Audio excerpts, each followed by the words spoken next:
السلام علیکم ورحمۃ اللہ وبرکاتہ۔ ریڈیو HRDF میں آپ کا استقبال ہے۔ جلسے اور اجتماعات ہماری روزمرہ کی زندگی کا ایک اہم حصہ ہے۔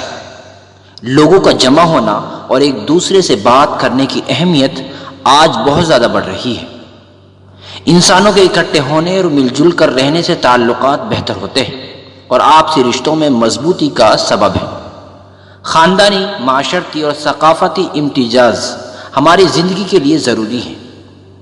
سفر، جلسہ، شادی اور کانفرنس جیسی بہت سی سرگرمیوں میں ہم حصہ لیتے رہتے ہیں۔ ہم اکثر مختلف مقامات جیسے مساجد، دفاتر اور اسپتالوں میں ملتے اور جمع ہوتے ہیں۔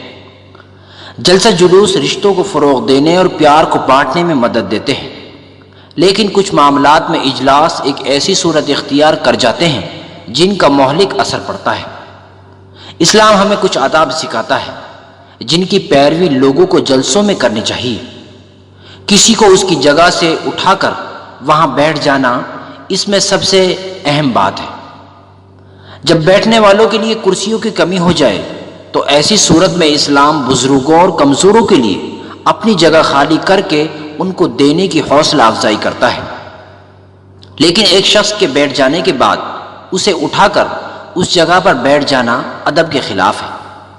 حضرت ابن عمر کہتے ہیں کہ نبی اکرم صلی اللہ علیہ وسلم نے مجھے یہ تعلیم دی، لا یقیمن احدکم رجلا من مجلسی ثم یجلس فیہ ولکن توسعوا وتفسحوا وکان ابن عمر اذا قام له رجل من مجلسی لم یجلس فیہ۔ تم میں سے کسی کے لیے بھی یہ مناسب نہیں ہے کہ وہ کسی بیٹھے ہوئے کو اٹھا کر اس جگہ خود بیٹھے، بیٹھنے کے بجائے اپنے حلقے کو وسعت کر کے سہولت فراہم کریں۔ حضرت ابن عمر کو کوئی بیٹھنے کی جگہ دیتا تو بھی نہیں بیٹھتے تھے۔ جماعت کے آداب میں سے ہے کہ دو افراد کے مابین ان کی اجازت کے بغیر نہ بیٹھے۔ آپ صلی اللہ علیہ وسلم نے فرمایا، لا یجلس بین الرجلین الا باذنہما، دو افراد کے مابین ان کی اجازت کے بغیر نہ بیٹھے۔ اسی طرح جلسے کے سامعین کا راستہ روک کر نہیں کھڑا ہونا چاہیے اور ناظرین کے بیچ نہیں بیٹھنا چاہیے۔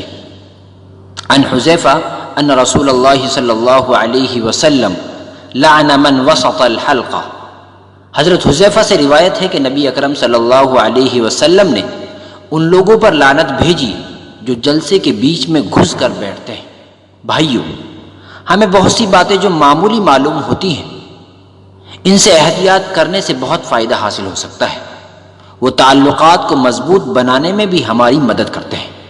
اللہ سبحانہ و تعالی ان سب پر عمل کرنے کی توفیق عطا فرمائے، آمین۔